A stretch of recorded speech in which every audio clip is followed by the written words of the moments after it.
Halo, selamat pagi. Salam jumpa kembali kepada seluruh anak didik kami dimanapun berada. Bagaimana? Sehat kan?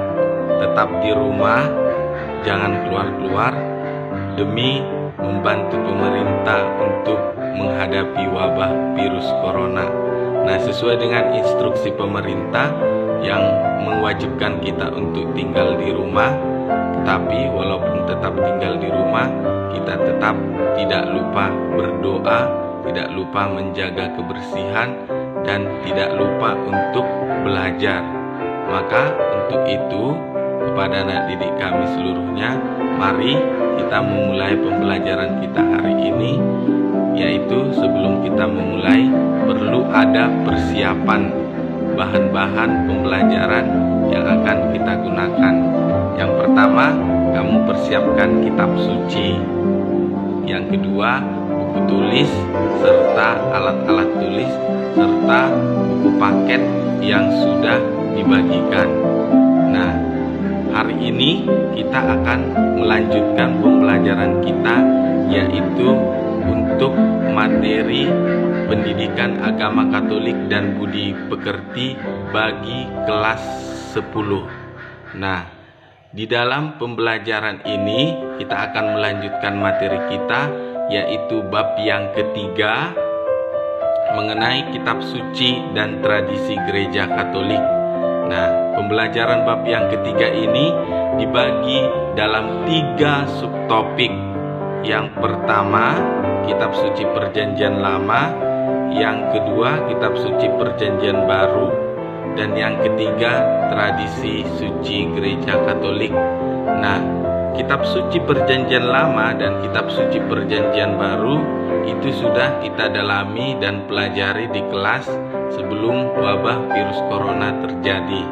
Nah, maka kita akan melanjutkan materi kita bagian C, tradisi suci dalam gereja Katolik.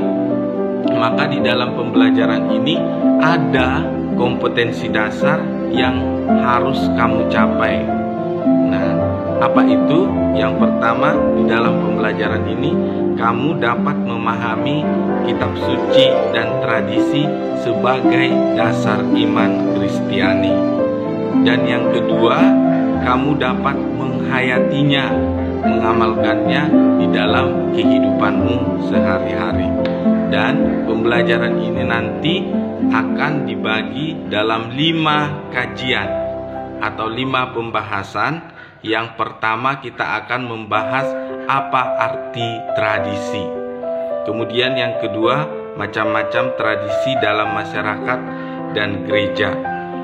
Yang ketiga, arti tradisi dalam gereja Katolik. Yang keempat, melihat atau membaca Injil Yohanes bab 21 ayat 24 sampai 25. Nah, itulah tadi fungsinya mengapa saya suruh kamu mempersiapkan kitab suci atau Alkitab.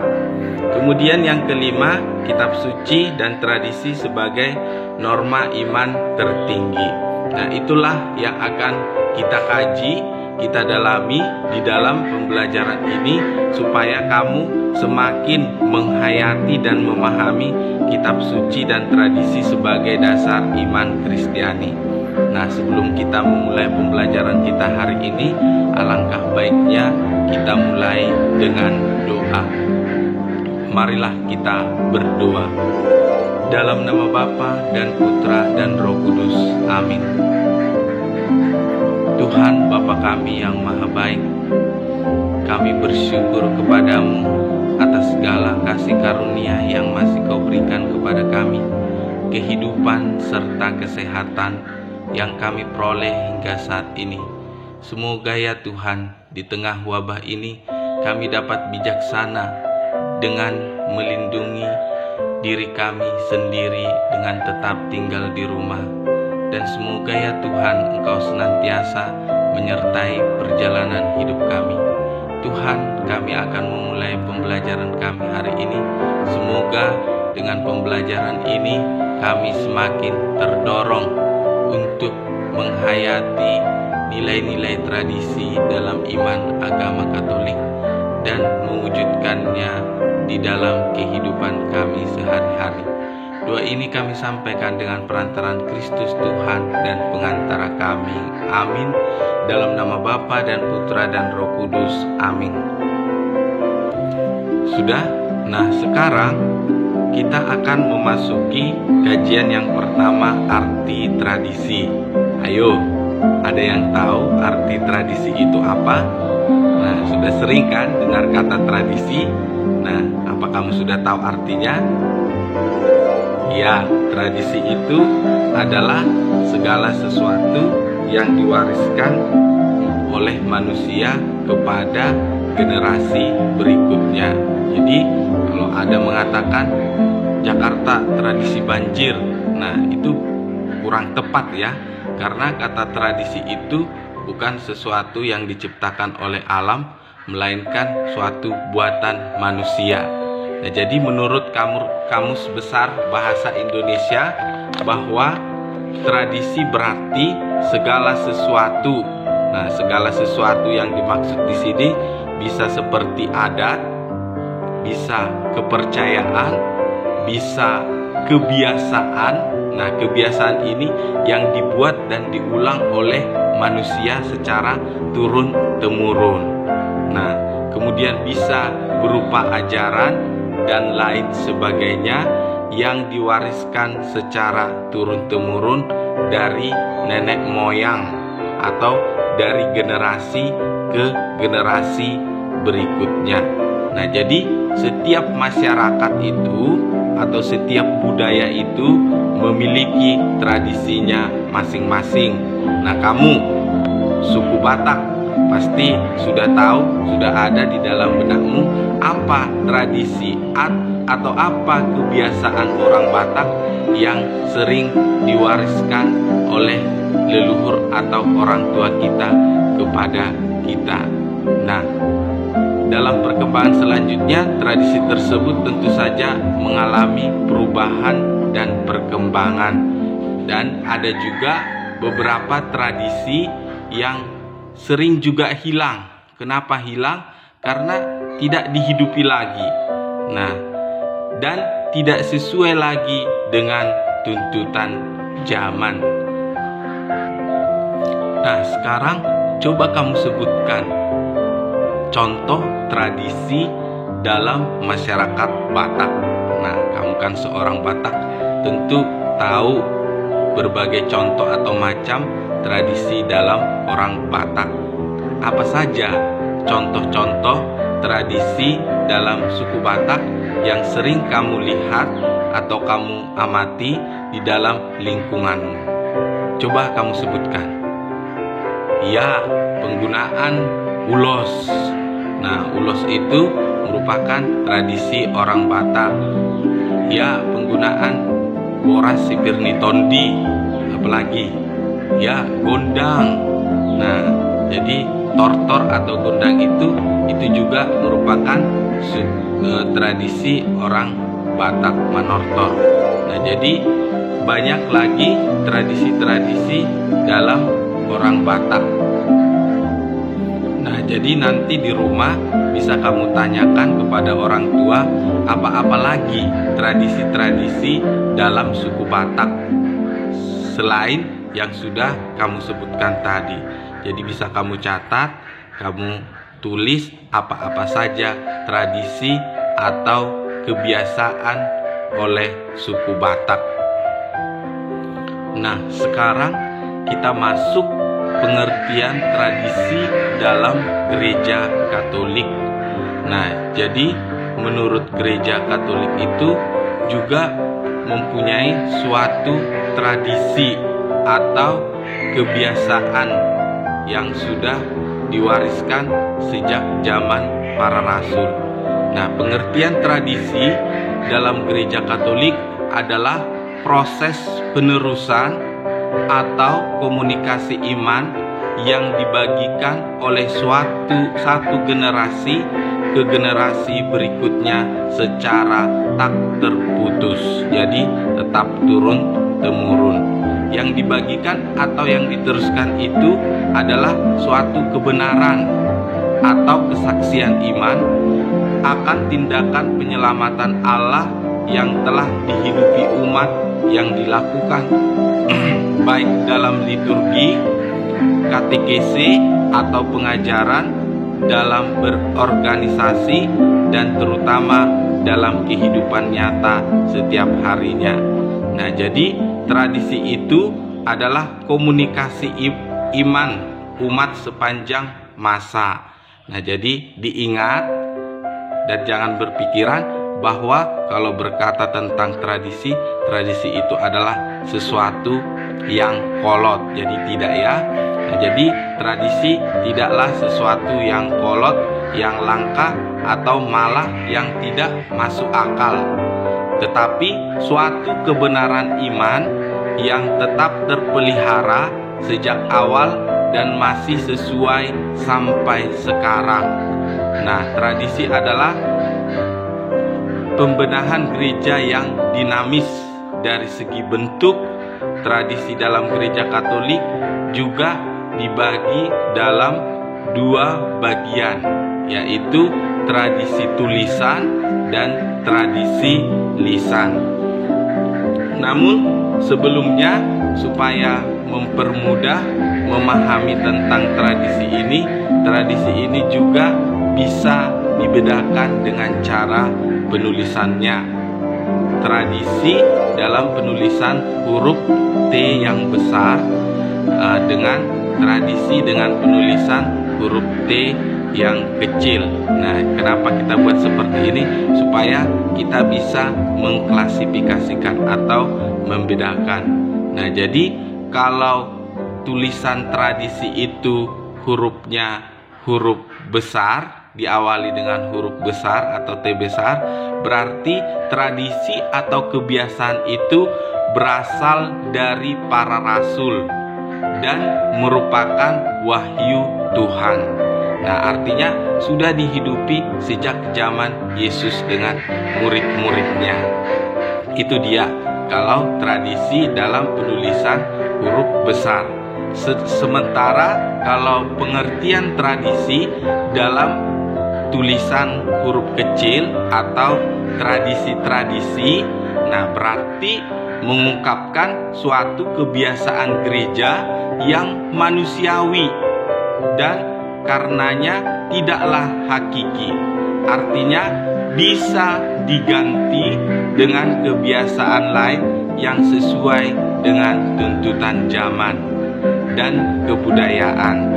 Nah, contoh dari tradisi penulisan huruf kecil, penggunaan organ dalam ibadat atau pada hari Minggu. Nah, itu bisa. Kalau tidak ada organ, tidak perlu pakai organ.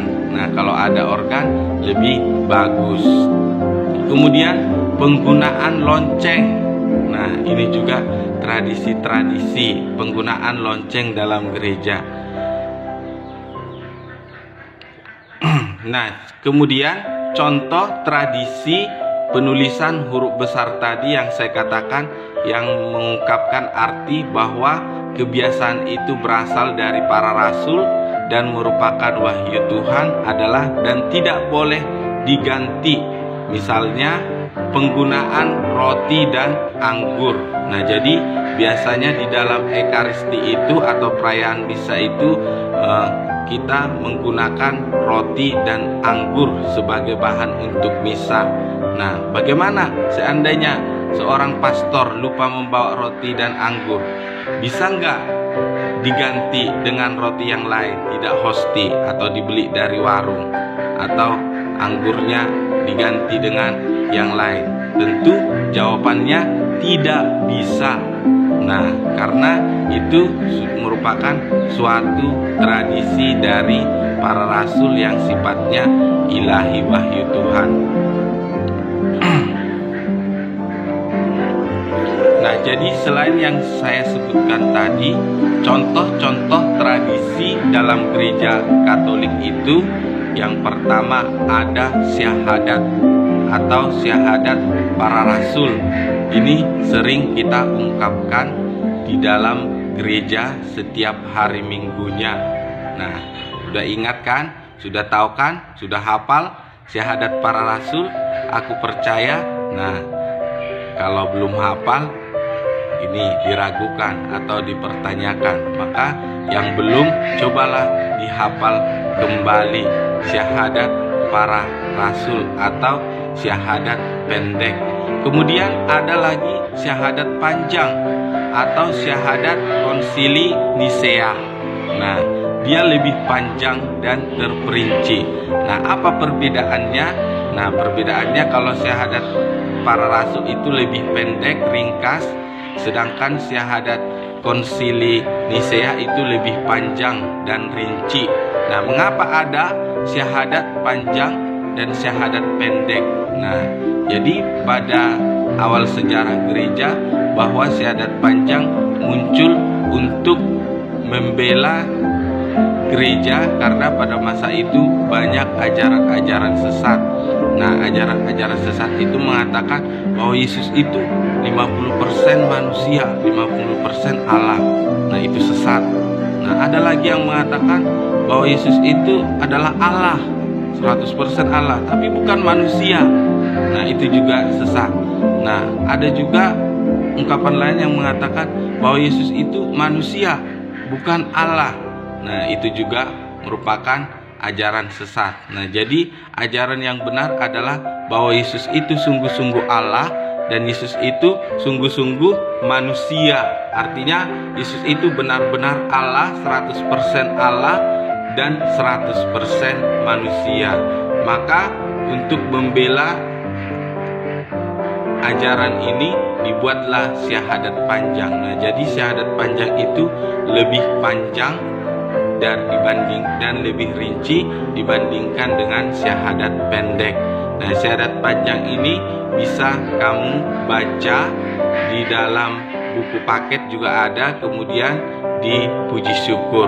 Nah, ini bisa kamu hafal ya. Nah, itulah syahadat, salah satu contoh tradisi dalam gereja Katolik. Nah, ini dalam tradisi penulisan T besar atau huruf besar. Kemudian tradisi-tradisi perayaan iman gereja. Nah, selain syahadat tadi, ada lagi tradisi-tradisi perayaan iman gereja. Misalnya perayaan masa Advent. Nah, ingat Advent ya. Nah, jadi ini berlangsung selama 4 minggu. Nah, ditandai dengan adanya Kronka Advent. Kemudian perayaan Natal. Nah, perayaan Natal. Nah, menurut tradisi gereja Katolik itu merayakan Natal sesudah tanggal 24 Desember ke atas. Nah, atau tanggal 25 Desember ke atas, tanggal 24 malam atau tanggal 25 ke atas. Nah, itu tradisi dalam gereja Katolik. Maka mengapa sering siswa bertanya, "Pak, mengapa dalam gereja Katolik itu tidak boleh merayakan Natal sebelum tanggal 25?" Nah, jawabannya itu. Nah, jadi suatu tradisi dalam gereja Katolik. Kemudian perayaan penampakan Tuhan. Nah, ini juga merupakan suatu tradisi di mana gereja merayakan panggilan bangsa-bangsa kafir kepada iman Kristiani. Kemudian perayaan masa Prapaskah, itu yang beberapa bulan atau minggu yang lalu sudah lewat. Prapaskah, sebelum Paskah, di mana di situ gereja berpuasa dan berpantang. Kemudian perayaan Pekan Suci, ayo, yang termasuk dalam Pekan Suci. Nah, Pekan Suci dimulai dengan Minggu Palma dan diakhiri dengan Minggu Paskah. Nah, jadi Pekan Suci itu ada, di dalam Pekan Suci itu ada hari suci, 3 hari yang disucikan. Yang pertama Kamis Putih, yang kedua Jumat Agung, yang ketiga Sabtu Suci atau Malam Paskah. Nah, jadi memang yang 3 hari suci ini tahun ini kita tidak merayakan di gereja karena situasi saat ini, yaitu karena situasi virus corona, instruksi pemerintah untuk merayakan di rumah masing-masing. Tapi walaupun demikian tetap ibadat kan. Nah, jadi jangan lupa ibadat. Kemudian perayaan masa Paskah dan perayaan Minggu Biasa. Itulah dia yang tidak bisa digantikan, yang sifatnya ilahi. Jadi penulisannya tradisi dalam huruf besar. Nah, ada lagi tradisi-tradisi lain seperti hierarki. Nanti bisa kamu pelajari untuk pelajaran berikutnya kalau kamu naik kelas. Kemudian ibadat, kemudian litani orang kudus, kemudian doa rosario, kemudian ada lagi novena. Nah, itulah contoh-contoh tradisi dalam gereja Katolik. Nah, sekarang tolong buka kitab sucinya. Ambil kitab suci dari Injil Yohanes bab 21 ayat 24 sampai dengan ayat 25. Kita mau melihat mengapa tradisi itu penting dalam gereja Katolik. Nah, jadi apa dasarnya? Jadi kita melihat dari kitab suci. Jadi mari kita baca sama-sama. Dialah murid yang memberi kesaksian tentang semuanya ini dan yang telah menuliskannya, dan kita tahu bahwa kesaksiannya itu benar. Masih banyak hal-hal lain lagi yang diperbuat oleh Yesus, tetapi jikalau semuanya itu harus ditulis satu persatu, maka agaknya dunia ini tidak dapat memuat semua kitab yang harus ditulis itu. Nah, jadi di dalam kitab suci, kitab suci ini tadi dikatakan bahwa kitab suci juga merupakan suatu tradisi, tapi dia tradisi tertulis. Tertulis artinya ada tulisannya, ada fisiknya, ini tertulis di dalam kitab suci. Nah, itu yang disebut dengan dikatakan tadi tradisi tertulis. Nah, rupanya tradisi tertulis ini tidak semua dituliskan di dalam kitab suci. Tadi sudah kita baca bahwa kitab suci tidak menuliskan semua. Bisa kita bayangkan kalau kitab suci semua ditulis, kurasa kitab suci tidak sebesar ini lagi, mungkin sudah sebesar kapal Titanic. Nah, contohnya bahwa di dalam kitab suci itu tidak semua tertuliskan. Kita bisa membaca kisah kelahiran Yesus Kristus. Nah, dalam Injil Matius, di situ dituliskan bahwa diceritakan bahwa Yesus lahir. Kemudian kita baca ayat berikutnya, Yesus tertinggal di bait Allah usia 12 tahun. Nah, jadi tidak semua di dalam kitab suci itu tertulis. Nah, ada yang tidak tertulis di dalam kitab suci tetapi berkaitan erat dengan kitab suci. Nah, itulah yang disebut dengan tradisi atau tradisi lisan, yang contoh-contohnya tadi sudah kita sebutkan satu persatu.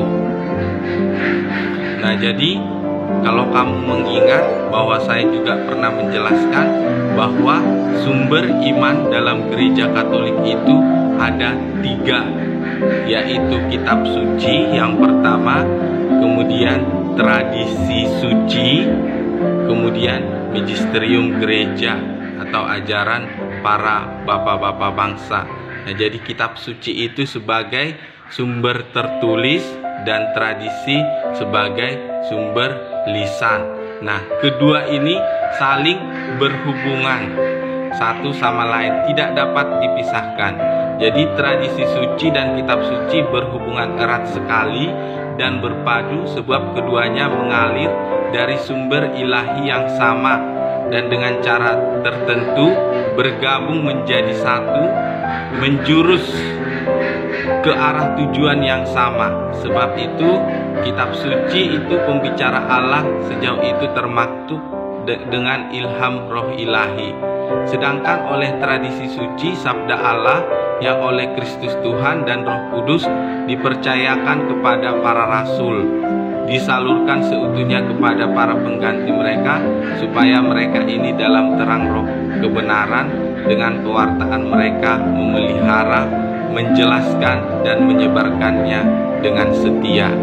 Dengan demikian, gereja menimba kepastian tentang segala sesuatu yang diwahyukan bukan hanya melalui kitab suci. Maka dari itu keduanya, baik tradisi maupun kitab suci, harus diterima dan dihormati dengan cita rasa, kesalehan, dan hormat yang sama. Nah, jadi kitab suci dan tradisi gereja sebagai tolak ukur tertinggi iman dalam gereja Katolik. Nah, kedua cara pewartaan ini bukan saling bertentangan. Artinya kitab suci tidak menentang tradisi dan tradisi tidak menentang kitab suci, tetapi justru saling melengkapi. Apa yang tidak ada di dalam kitab suci bisa terlengkapi dengan tradisi, dan penjelasan dari tradisi juga bisa dilihat dalam kitab suci ya.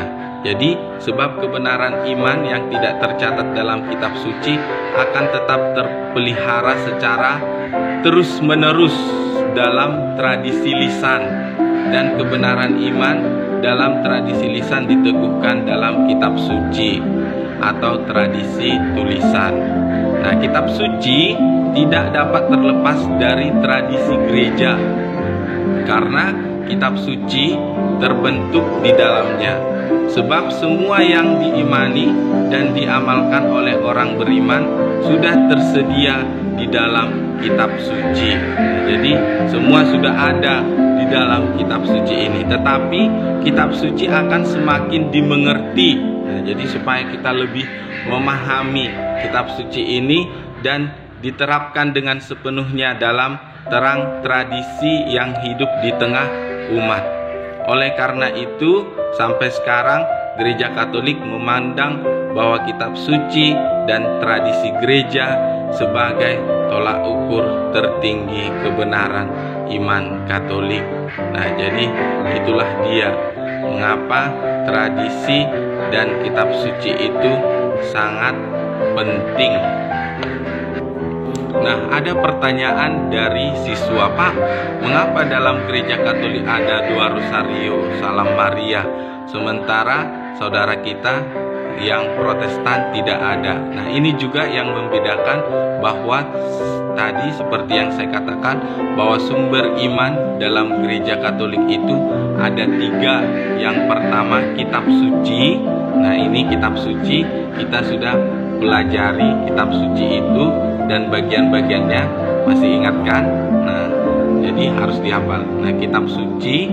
Nah, kemudian yang kedua tradisi suci, kemudian yang ketiga magisterium gereja. Nah, sementara saudara kita yang Protestan sumber imannya hanya kitab suci ini, hanya kitab suci. Di luar dari kitab suci mereka tidak terima. Maka sebetulnya 2 rosario tidak ada secara langsung tertulis dari kitab suci. Maka saudara kita yang Protestan tidak mempraktekkan 2 rosario karena 2 rosario itu merupakan salah satu contoh dari tradisi atau devosi.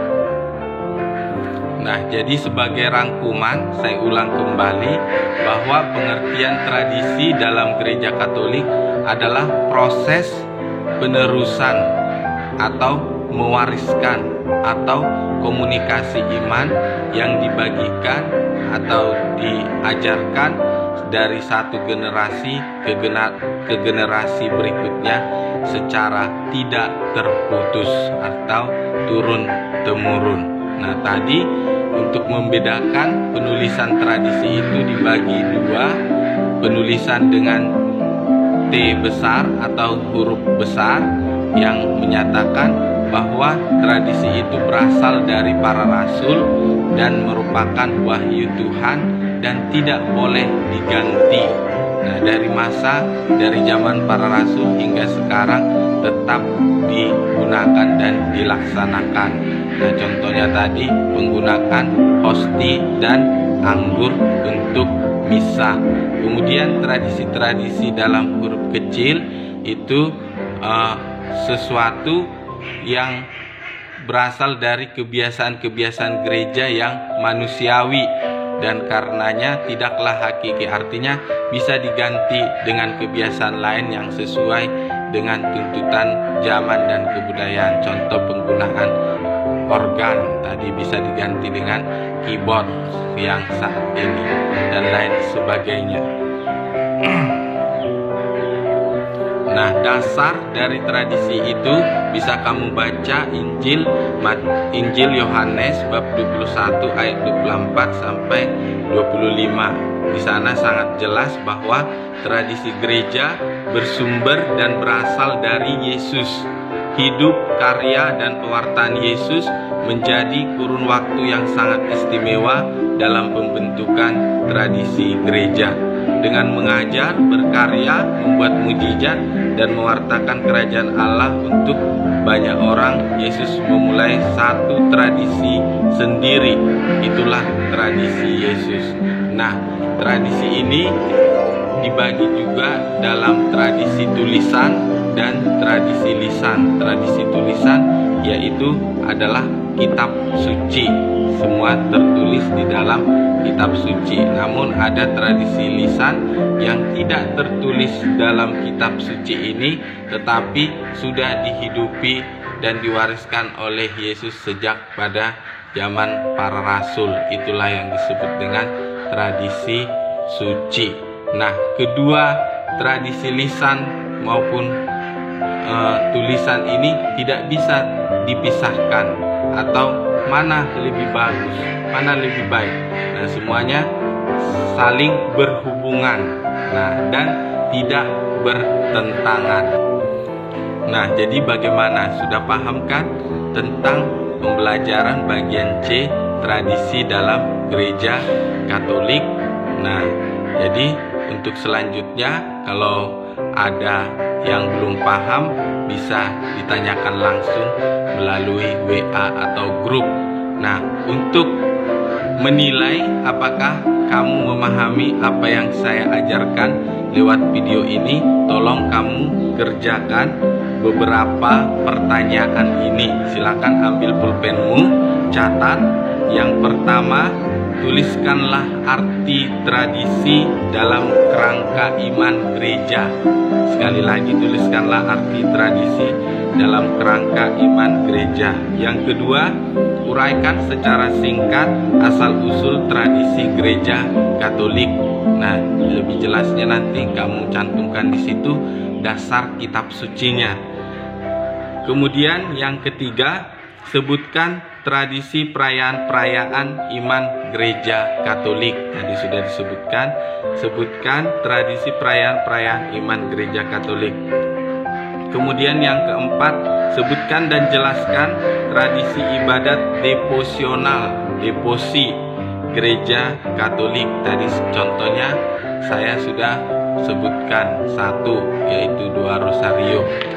Yang kelima, apakah arti ungkapan kitab suci bersama tradisi merupakan tolak ukur tertinggi iman gereja Katolik? Nah, itu bisa kamu kerjakan secara tertulis. Nanti hasilnya bisa kamu foto lalu kamu kirim ke WA. Nah, sebagai refleksi atau permenungan untuk pembelajaran hari ini, nah, sebagai renunganmu, coba kamu refleksikan kembali makna sakramen Ekaristi. Nah, mungkin kamu pernah mengikuti sakramen Ekaristi. Coba kamu refleksikan kembali apa maknanya bagi kehidupan imanmu. Kemudian sejauh mana dirimu selama ini sungguh-sungguh merayakan sakramen tersebut. Apa yang perlu ditingkatkan di dalam dirimu agar tradisi suci tersebut makin bermanfaat dalam memperkembangkan imanmu. Nah, jadi itu saja tugas yang kamu kerjakan. Harap tugas-tugas itu segera dikerjakan dan hasilnya dikirimkan atau difoto atau divideokan melalui WA group. Nah, sekarang untuk menutup pembelajaran kita, mari kita berdoa bersama. dengan sama-sama mendaraskan atau membaca Mazmur nomor 11 ayat 1 sampai 7, atau kalau tidak punya kitab suci bisa dilihat di buku paket. Di buku paket itu ada tercantum Mazmur 11 ayat 1 sampai 7. Baik, kita tutup pembelajaran kita sama-sama membaca atau mendaraskan Mazmur 11. Dalam nama Bapa dan Putra dan Roh Kudus. Pada Tuhan aku berlindung. Bagaimana kamu berani berkata kepadaku, terbanglah ke gunung seperti burung. Sebab lihat orang fasik melentur busurnya. Mereka memasang anak panahnya pada tali busur untuk memanah orang yang tulus hati di tempat gelap. Apabila dasar-dasar dihancurkan, apakah yang dapat dibuat oleh orang benar itu? Tuhan ada di dalam bait-Nya yang kudus. Tuhan tahtanya di surga. Matanya mengamat-amati, sorot matanya menguji anak-anak manusia. Tuhan menguji orang benar dan orang fasik, dan Ia membenci orang yang mencintai kekerasan. Ia menghujani orang-orang fasik dengan orang berapi dan belerang, angin yang menghanguskan. Itulah isi piala mereka. Sebab Tuhan adalah adil dan Ia mengasihi keadilan. Orang yang tulus akan memandang wajah-Nya. Dalam nama Bapa dan Putra dan Roh Kudus. Amin. Jadi demikianlah pembelajaran kita pada hari ini. Ingat, tetap di rumah sesuai dengan imbauan pemerintah dan tetap belajar. Jadi salam untuk keluarga, salam untuk teman-teman. Sampai berjumpa di pembelajaran selanjutnya. Salam damai, Tuhan memberkati. Amin. Shalom.